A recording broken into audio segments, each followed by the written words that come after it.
Hi, welcome. And this is Ryan Gerardi here. I'm on the phone with Aaron Gomez. Aaron is the purchasing director in charge of wholesale acquisitions and disposal, or remarketing, as he likes to call it. Aaron, how are you today? I'm doing great. Aaron, if you could tell us a little bit, how long have you been in the wholesale business? Well, I've been in the auto industry since 2004. We started as a buyer at CarMax, and then I worked for Texas Direct. Um, Actually, in the wholesale business, I've been wholesaling cars since 2010.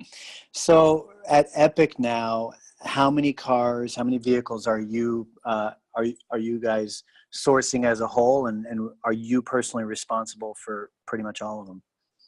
Well, I kind of oversee everything that goes in and out of Epic, both on the retail and the wholesale side. But on the wholesale side, we're moving anywhere from 100 to 150 units a month. Those are all 7-day guaranteed. We put them through our service. We make sure that if there's any sort of recon, that these vehicles are ready once they hit our end users' lots, they're ready for a customer.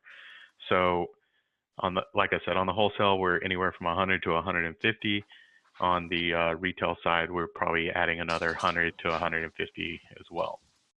So I'm curious, what excites you about the wholesale business? Honestly, one of the biggest excitements of my day-to-day duties is making sure that dealers get the best inventory and the inventory that's actually going to move. A lot of the dealers have taken a template out of what Texas Direct has done, and they're looking for the exciting inventory and some of the things that they really don't encounter on a franchise level on a day-to-day basis. They just, you know, whether it's a Volkswagen store, really focusing on Volkswagen product, or a Dodge dealership that's focusing on Dodge, product only.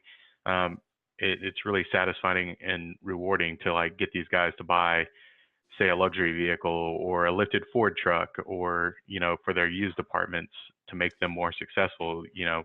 When I see franchise dealers kind of getting out of their comfort zone and looking at inventory that they may not have used in the past to generate gross, there's a certain bit of satisfaction that goes with purchasing and then remarketing, and actually passing on our success to our dealer partners around the states. So you really like the challenge that it takes to ultimately help your dealers make a profit. Absolutely. And could you maybe get into some of the detail of how you're sourcing these vehicles? I'm sure using more than one source, and how do they play with each other?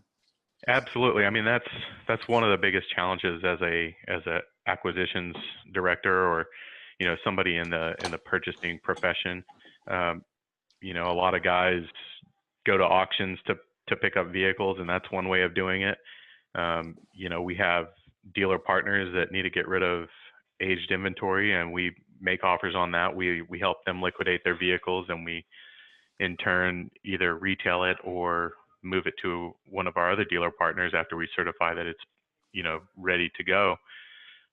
But another one of the most valuable ways to pick inventory is offering great values to customers off the street, which is where our experience with Vehicle Acquisition Network comes in. It's in order to be successful, we feel that you kind of got to be doing all of it. You got to be sourcing some vehicles on the open market at an auction, or from our dealer partners. We're helping those guys out and providing a value with their aged inventory. And in addition, you can't leave the customers out. You've got customers on the street that are trying to sell their cars. They're trying to buy new cars, and that's a big part of being involved in wholesale, is reaching out to these customers, giving them top dollar for their cars, making sure that they're right, and then in turn finding a home for them, whether it's retailing it on our lot or passing that great value on to one of our dealer partners that we think would do well with that. Now, were you purchasing vehicles from private sellers prior to using Van, and Van's basically, helping you be more We were efficient? definitely trying, and Vehicle Acquisition Network, I mean, if you dive into it and you actually look at the program, you're going to notice that all of your efforts in trying to do it without it are going to be streamlined, more effective. You're going to have the information, the customer information, rather than just trying to blind cold call these customers. You've got an organizational tool that's going to allow you to track these. It works with your CRM. Um, you've got accurate feedback. You've got a way of tracking all the calls that you've made, and you will make a lot of calls because you will get a tremendous amount of activity, both on the purchasing side, and you're going to generate activity with the customers looking to come shop your dealership.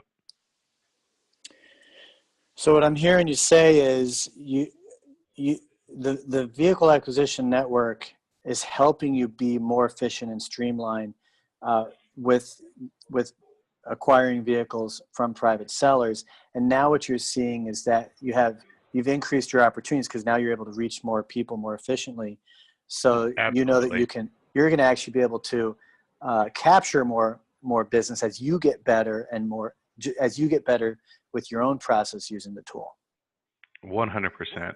Could you get into what is it that's challenging? What are some roadblocks, and how are you heading those on, and what's making this successful and more effective for you?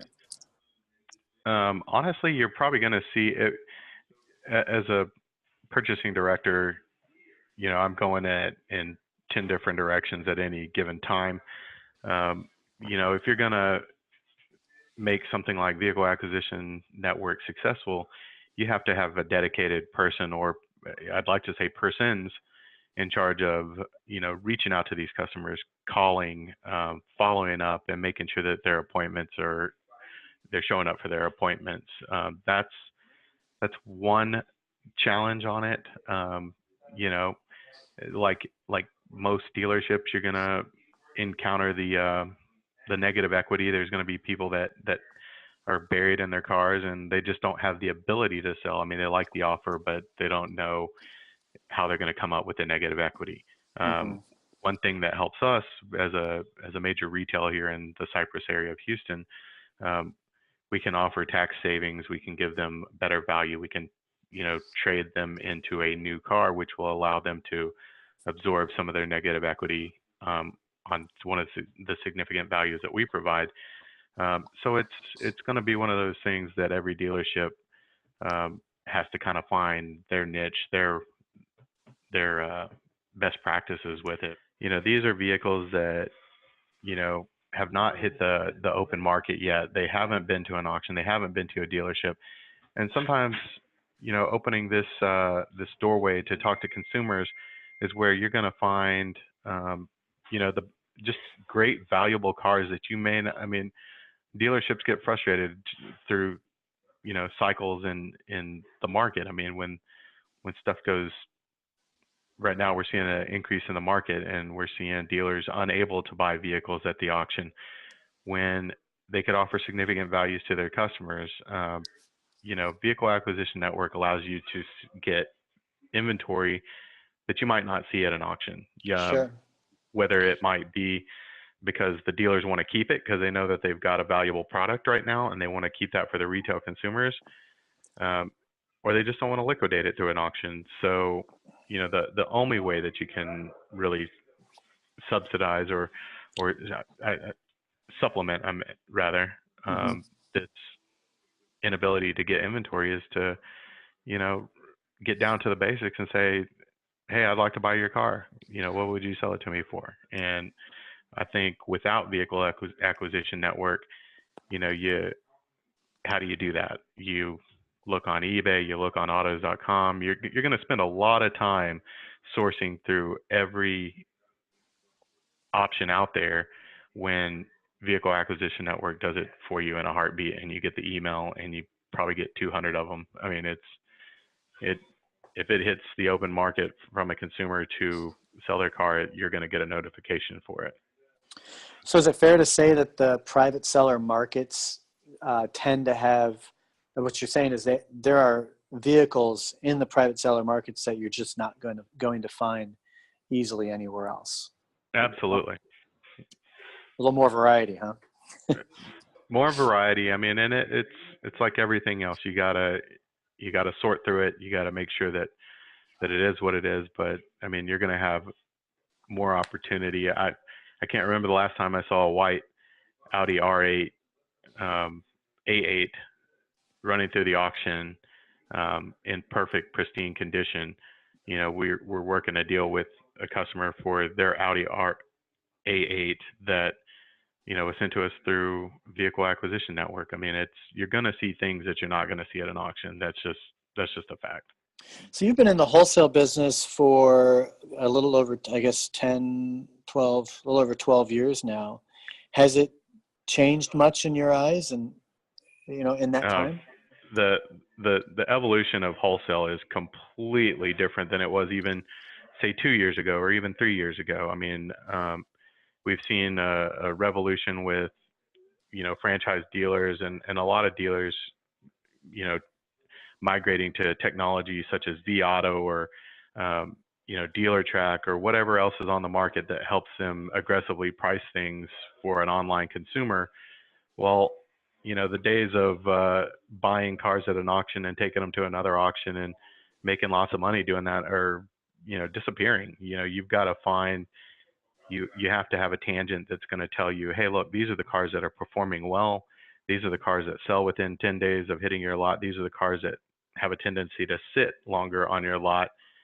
And, you know, the traditional wholesaler has to evolve, or, you know, they will be, you know, sitting out of business. Wouldn't you say that most wholesalers do recognize this, or are there still a good number of folks out there that just, you know, just hold on I to would say the old ways? I would say the good ones recognize it, definitely, and I would say the ones that don't, well, you know, I wish them all the luck. Do you see the auctions, you know, the physical auctions, do you see them being phased out altogether, or you think they'll always be around, or at least for the foreseeable, you know, for the long term? In my personal opinion, I see them being around forever. I see the dynamic changing possibly. I mean, you know, say, you know, 5, 10 years ago, you see a majority of, you can see a packed parking lot in an auction, and you can tell that stuff is going to be high. Whereas I think in today's market, you might see a half full parking lot, but it doesn't take into account that, guess what? There's virtual buyers now. There's simulcast, there's velocast, there's all kinds of avenues for people to purchase vehicles through the comfort of their home or their office. So auction dynamic looks different than it did even 2 years ago. I mean, I definitely believe in buying cars off the street from customers, but I think that auctions are always going to be around. Well, Aaron, it's been great talking with you. I appreciate you stopping by. I appreciate your time, Ryan. That was Aaron Gomez, Remarketing Director at Epic Auto Sales, who I interviewed in March of 2017 with the Vehicle Acquisition Network, who specializes in used car acquisition strategies for dealers around buying cars from private sellers. If you like what you hear and you'd like to receive more free information like this, you can text used cars to 555-888, receive access to additional interviews and information such as our More Profitable Auto Buyer's Handbook. Thanks for tuning in. We'll see you next time.